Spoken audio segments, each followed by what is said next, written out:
every story appears ordinary till you see the core side of it. And what you're looking for is the story behind the news. We bring it to you from Lagos, the commercial capital of Nigeria. Giving you all sides and political stories round the clock. Every detail from the start line to the final whistle.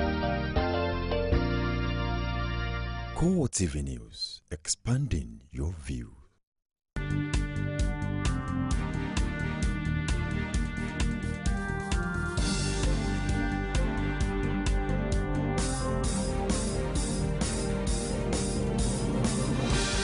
Hello everyone, this is CoreTV Primetime News with me, Femi Oguntoye. In our top story,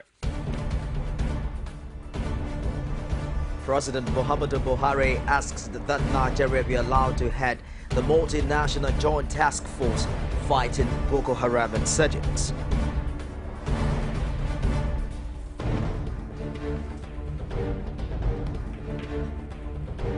Also in this program, Senate President Bukola Saraki says he's not going back to the People's Democratic Party despite the party's support for him to clinch the position.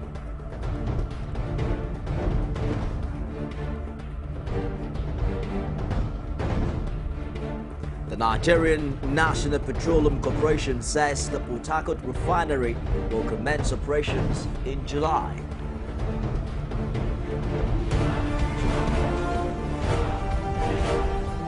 And outside Nigeria, China's former security chief So Yong-kan is jailed for life for corruption.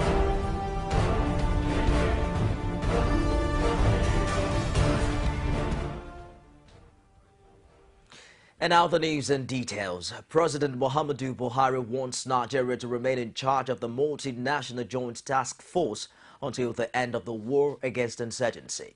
This explains this because it's largely been waged in the country, with Nigeria providing the bulk of the troops to be involved in the operations. Buhari made the appeal at an extraordinary meeting of the heads of state and government of the Lake Chad Basin Commission held at the presidential wing of the Nnamdi Azikiwe International Airport in Abuja. Paul Samuel has more from the one-day summit. The heads of government meeting is the climax of days of interaction by defense chiefs from the member countries.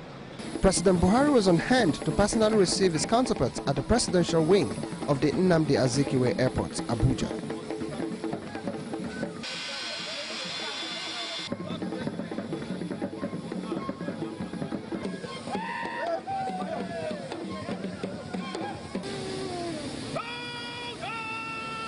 Present in Abuja were the presidents of Chad, Benin and Niger, while Cameroon's Paul Biya was represented by his defense minister, Edgar Ngo.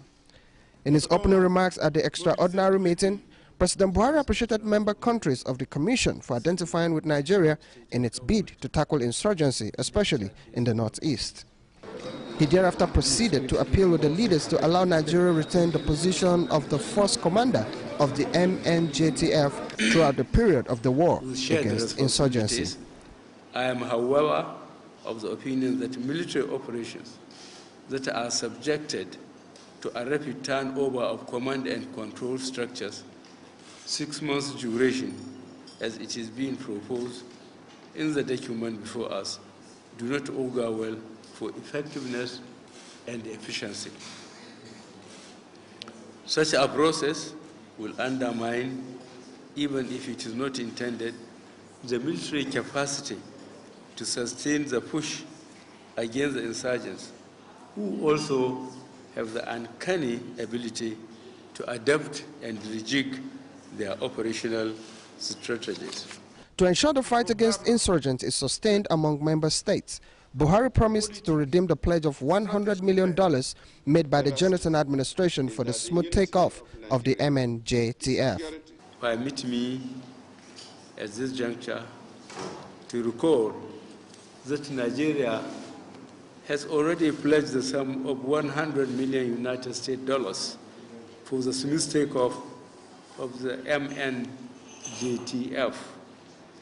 I hereby assure you that my government will keep pace with this promise. Notwithstanding this pledge by my government, funding still remains a major issue of this campaign. I had raised this issue at my meeting with the G7 leaders. While I am encouraged by their support, I also urge you to garner the support of your international friends and partners to sustain this campaign. Earlier, the Executive Secretary of the Lake Chad Basin Commission, Sanusi Abdullahi, had noted that the key challenge is to raise funds to sustain the fight against insurgency. But he is confident that member states will rally round to ensure that funding will not hinder military operations. The key challenge now is the funding, is to find funds to finance and sustain the ongoing war on terror to the finish, and at the same time implement necessary infrastructure for sustainable socio-economic. Buhari had earlier in his inaugural address on 29 May 2015 affirmed his willingness to end insurgency. Pius Samuel, CoreTV News, Abuja.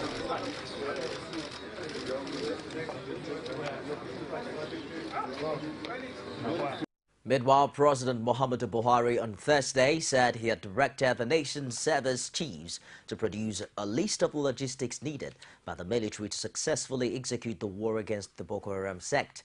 He said it would forward the list that were prepared to the leaders of the group of 7 industrialized nations, the G7, based on their request.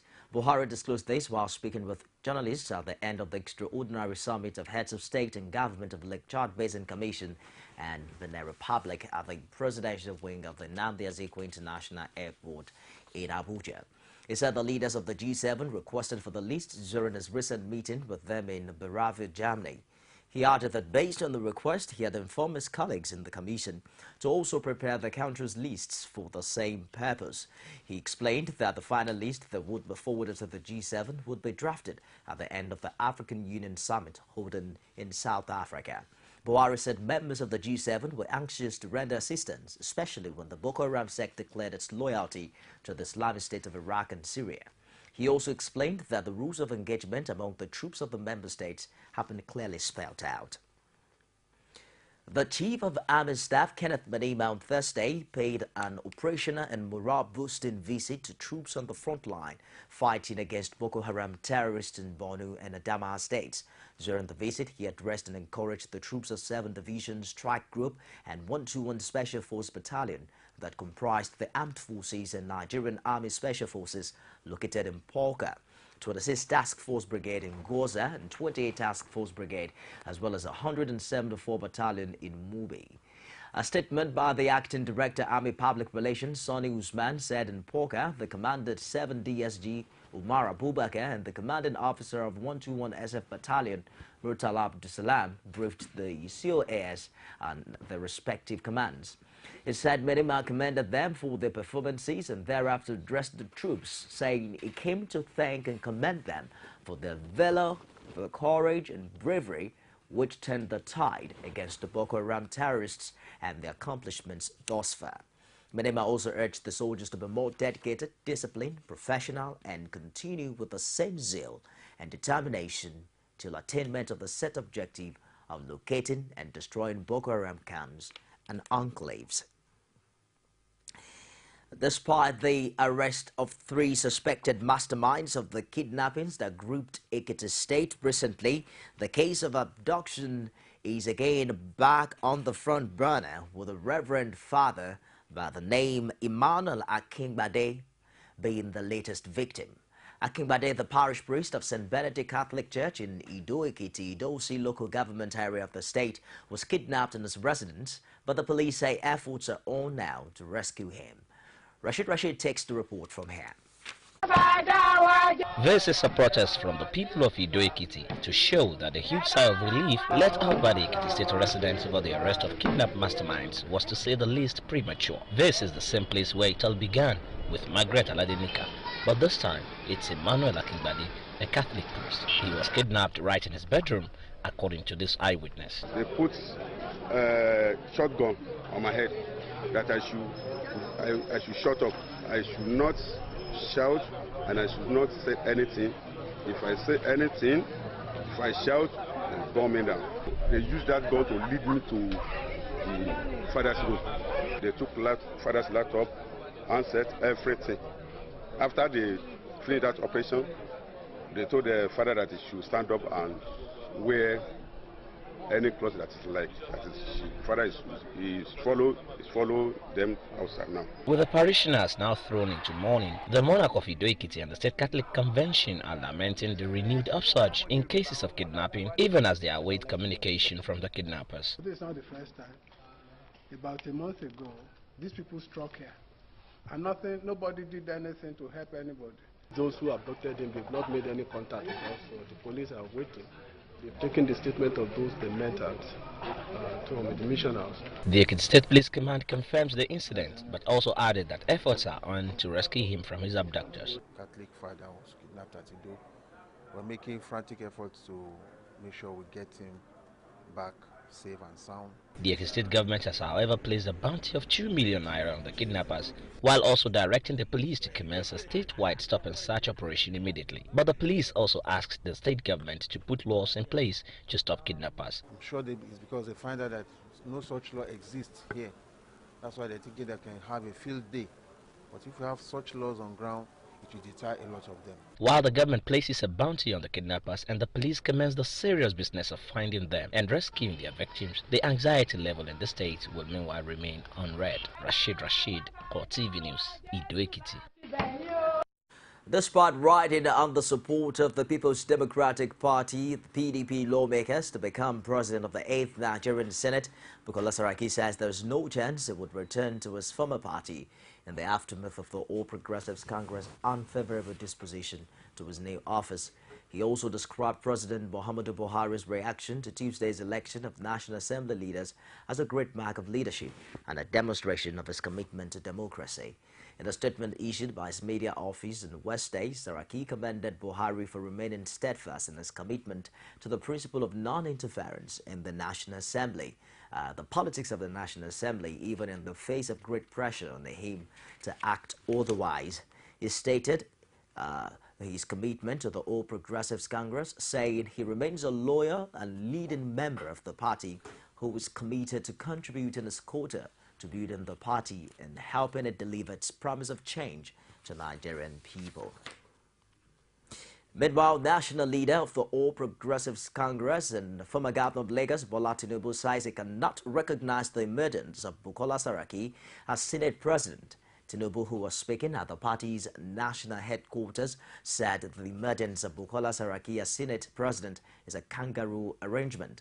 The APC leader asked newsmen how he should recognize Saraki as Senate President after he had defied his own party and put personal interest above national one. He added that recognizing Saraki as Senate President will amount to endorsing impunity and will be against all he has worked for. He added that the former Kwara governor must show remorse for his action of putting personal interest ahead that of group interest.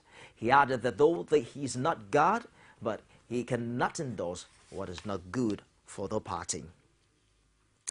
And senators in support of Ahmed Lawan's bid for Senate presidency on Tuesday met with the leadership of the All Progressives Congress at the party's secretariat. The meeting, which lasted about 30 minutes, was held behind closed doors, and afterwards, no member of the Unity Forum was willing to speak with the media.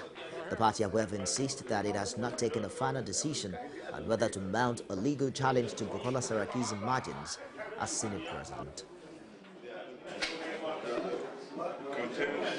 Senators came to confer with the party leadership, and that's all I'm allowed to say.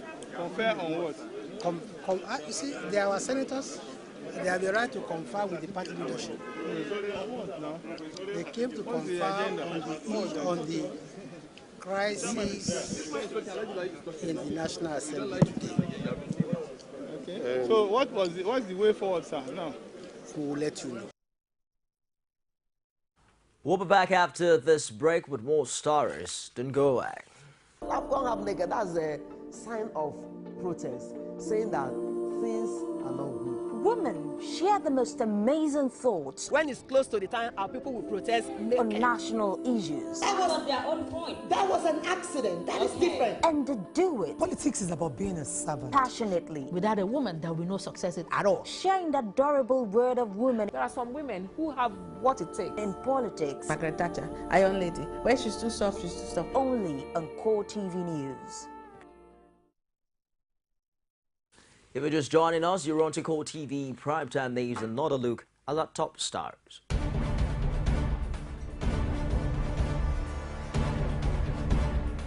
President Muhammadu Buhari asks that Nigeria be allowed to head the multinational joint task force fighting Boko Haram insurgents.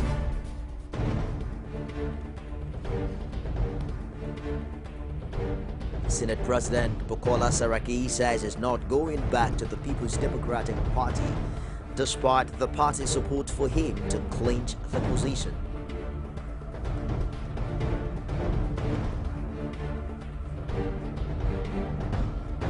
Nigerian National Petroleum Corporation says the Port Harcourt refinery will commence operations in July. You can get all of the top stories on any of our social media platforms. On Facebook, it's facebook.com/CoreTV News. Our Twitter handle is at CoreTV News NG. We're streaming live on YouTube. It's youtube.com/CoreTV with a space and news. The president says he has released pictures showing ongoing renovation work at the presidential villa to buttress its position on why President Muhammadu Buhari is still operating from the Defense House. This is in the aftermath of suggestions that the president was staying away from Aso Rock on the advice of spiritualists from Senegal. Presidential spokesman Garba Shehu had in a statement described the claims as baseless and unfounded. He maintained that ongoing renovation of the presidential villa is the cause of the delay, not spiritual advice from Marabout. The governor of Plateau State, Simon Lalong, has sacked all political appointees of the administration of former Governor Jonah Jang. According to a statement signed by the Secretary to the state government, Rufus Bature, all chief executives, chairmen and members of commissions, boards and parastatals whose appointments are political in nature, except tenured statutory boards, have been sacked. According to the statement by the Director of Press and Public Relations, Samuel Nanley, Lalong directed all the affected appointees to hand over all affairs of their agencies, including government properties in their possession, immediately to the most senior officer in the establishment. He thanked all the affected appointees for their contributions while in service and wished them success in their future endeavors. The Rivers State Governorship Election Petition Tribunal sitting in Abuja has declined a request by the All Progressives Congress to inspect sensitive materials used by the Independent National Electoral Commission for the election in the state. Dakuko Peterside, who contested on the APC's platform in the April 11 election, is challenging the victory of Governor Nyesom Wike on the grounds of irregularities and massive rigging.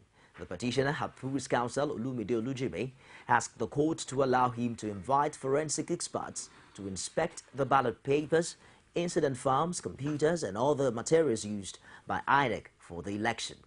But the three-man panel led by Justice Moazu Pendiga struck out the application of the use of forensic experts to inspect the election materials. Was just a motion taking ex parte. That is a motion that can be taken in the absence of the other side. We took that motion today. It is for the inspection of documents and other materials which INEC used in the conduct of the election in Rivers State for the gubernatorial elections.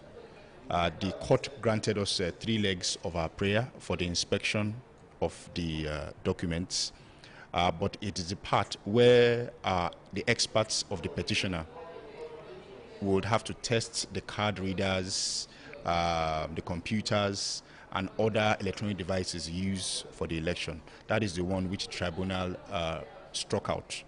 The Independent National Electoral Commission INEC has scheduled a 3-day post-election review meeting and retreat for electoral officers, administrative secretaries and resident electoral commissioners.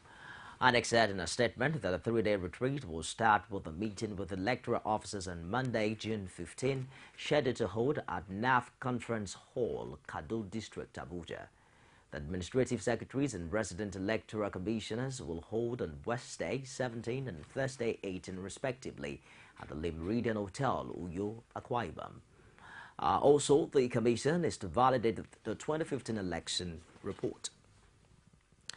Experts have called on the federal government to sustain the gains of the 2015 elections by retaining the appointment of the Independent National Electoral Commission's core staff.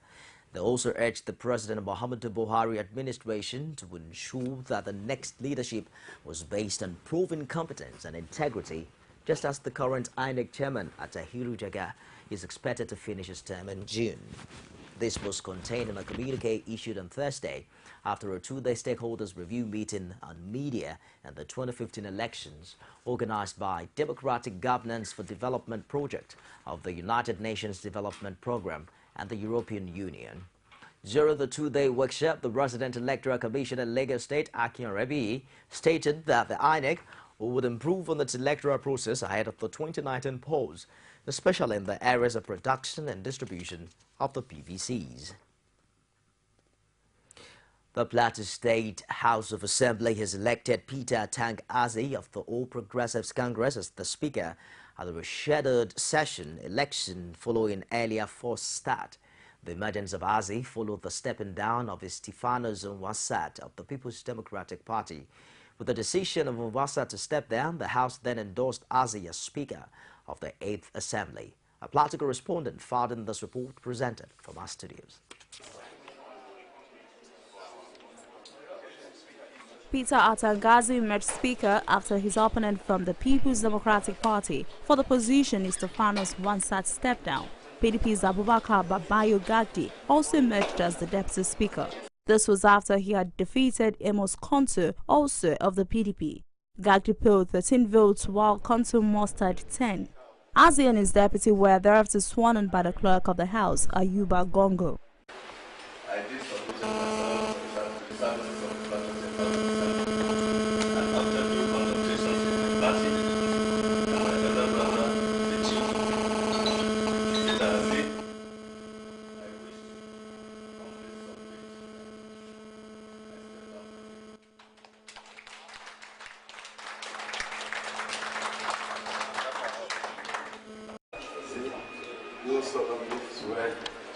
Do solemnly affirm that I will be faithful and bear true allegiance to the Federal Republic of Nigeria, that as the Speaker of the Plateau State House of Assembly, I will discharge my duties to the best of my ability, faithfully and in accordance with the Constitution of the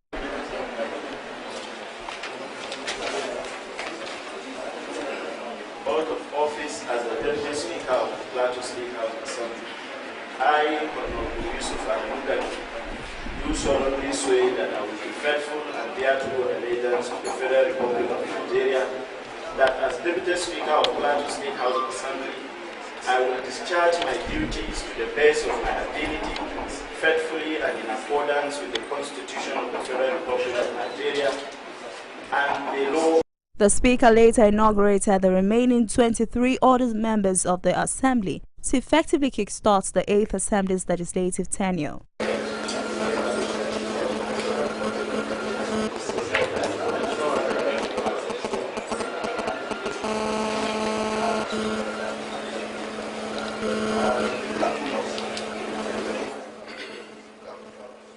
Speaking to newsmen after adjournment of proceedings, once is set to step down for democracy in action and in the overall interest of the state.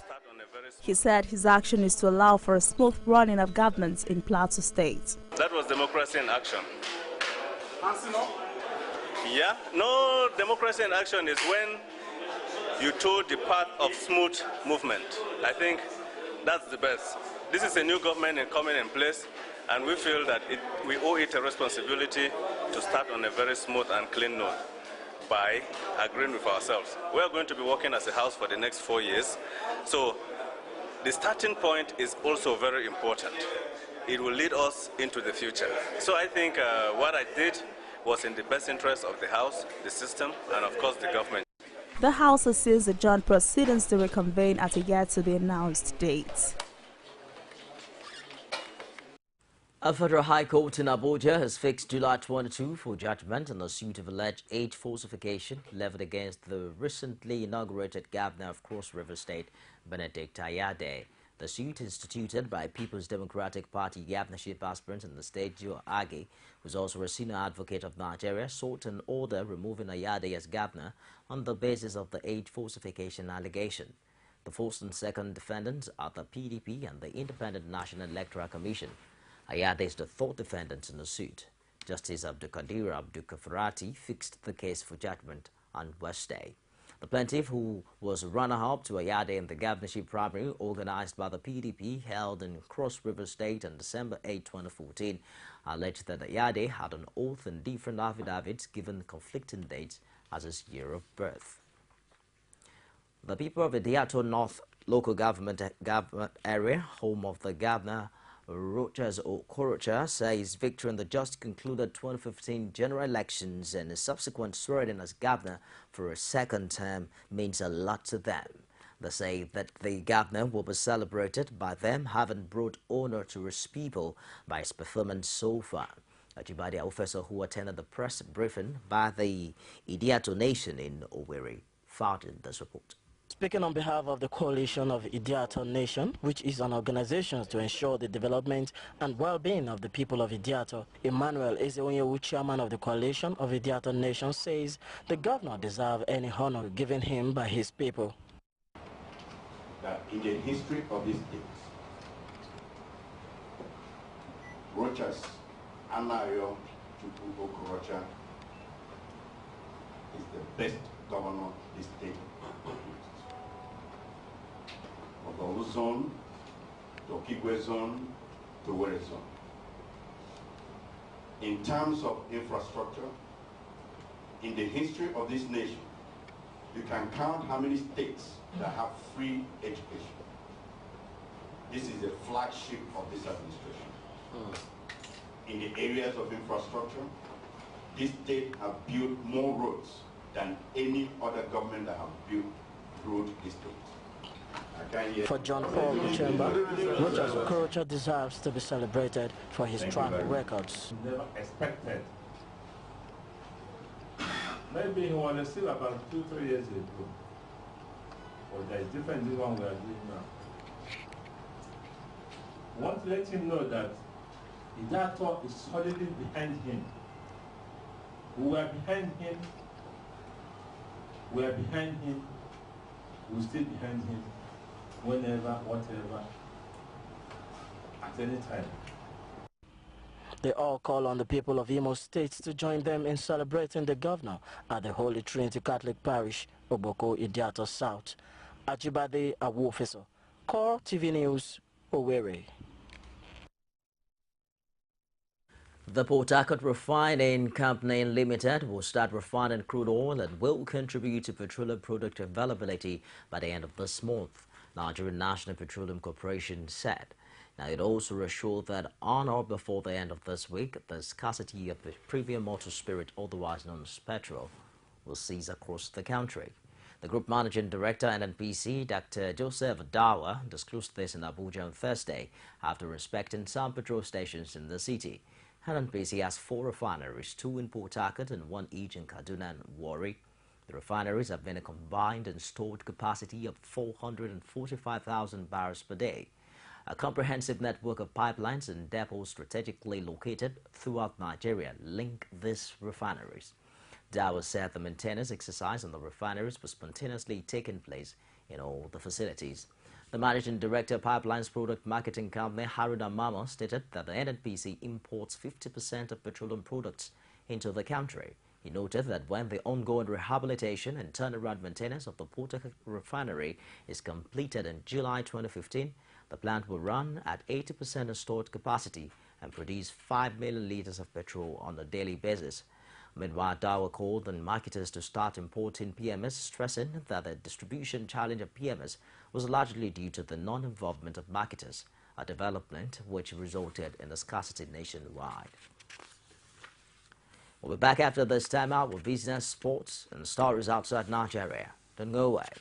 Every day, every hour, and every minute, news break in Nigeria. Things happen so fast, it's most times difficult to track and comprehend them. But that's what we do right here on Digi360. 2015, would you want to come back again? It's like asking Jesus Christ if he knew he was going to die, will you want to come back as the savior of the world? We do not just help you track the stories, we break them down, explore all the angles, analyze the issues so that you can fully comprehend the stories and use them to make the right decisions.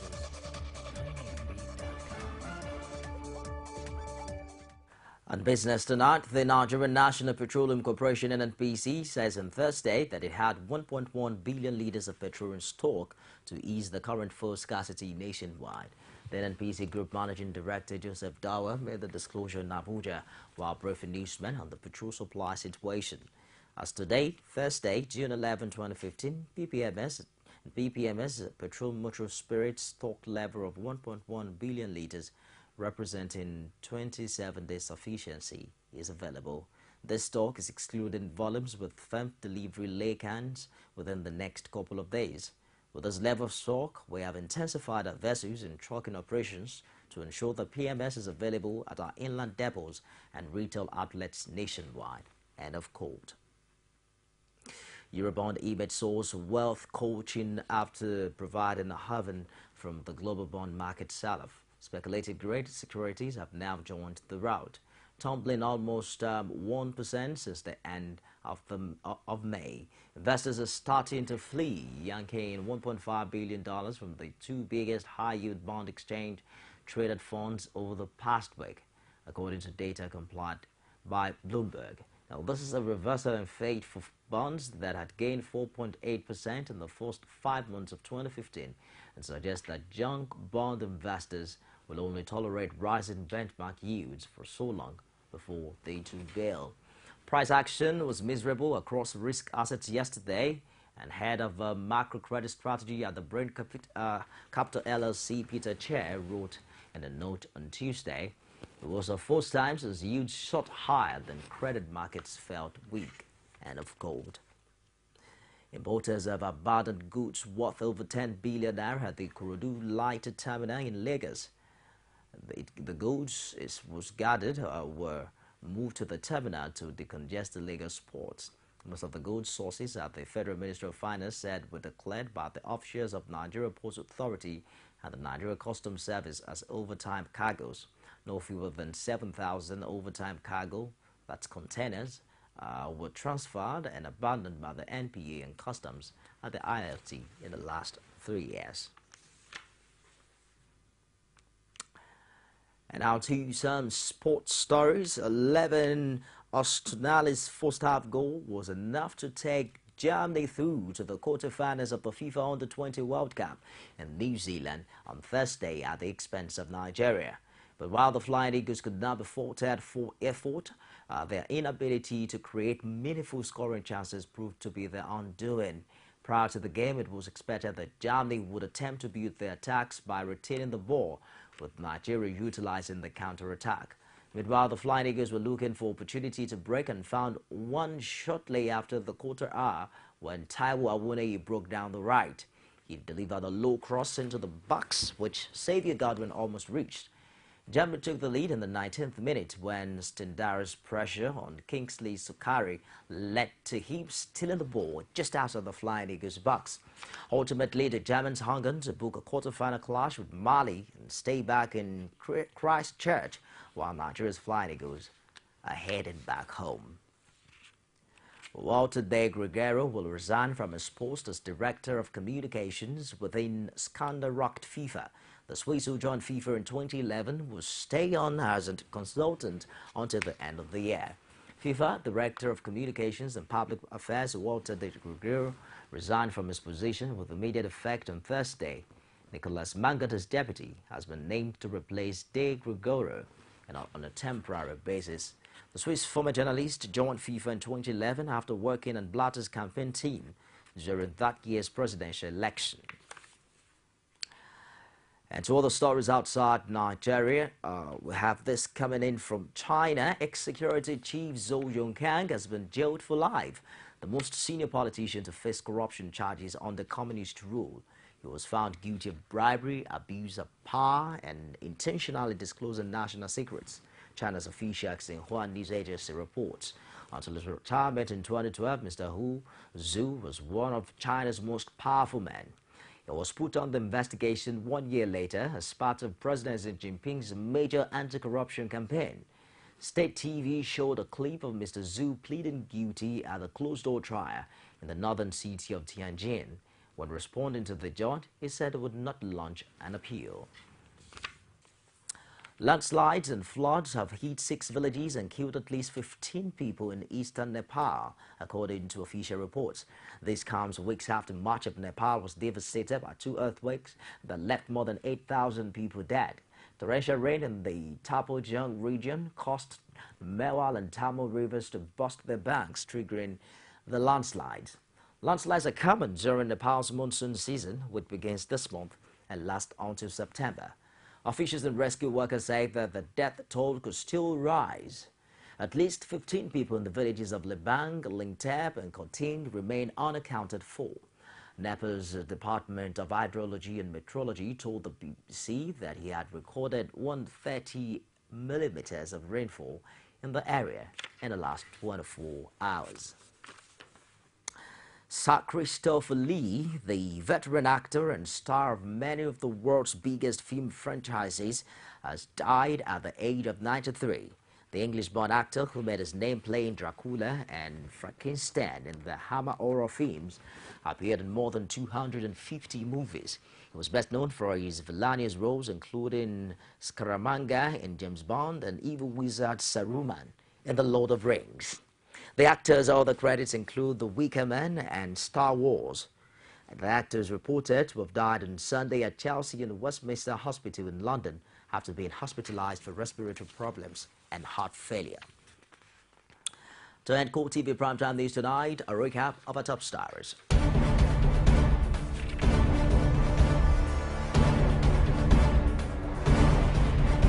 Reported that President Muhammadu Buhari has asked that Nigeria be allowed to head the multinational joint task force fighting Boko Haram insurgents.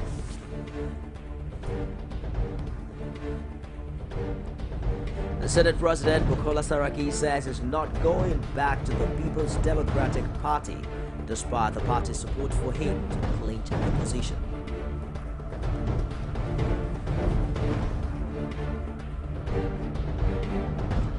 And it's good news for Nigerians as NNPC says the Port Harcourt refinery will commence operations in July.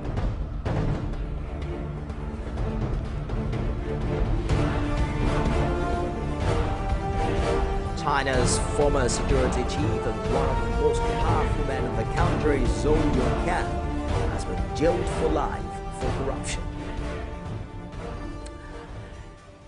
And that's it tonight on the news. Thank you for joining us. On behalf of everyone here, I am Nifemi Gutoye. Thanks for being back.